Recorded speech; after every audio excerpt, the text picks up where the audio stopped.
Ang infamous ay nangangahulugang kilala sa masamang reputasyon o pagiging masama.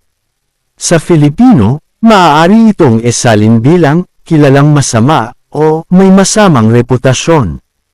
Halina at pakinggan kung paano ang pronunciation nito. Matuto araw-araw, maraming salamat So po. let's start. Infamous. Infamous. And now slower. Infamous.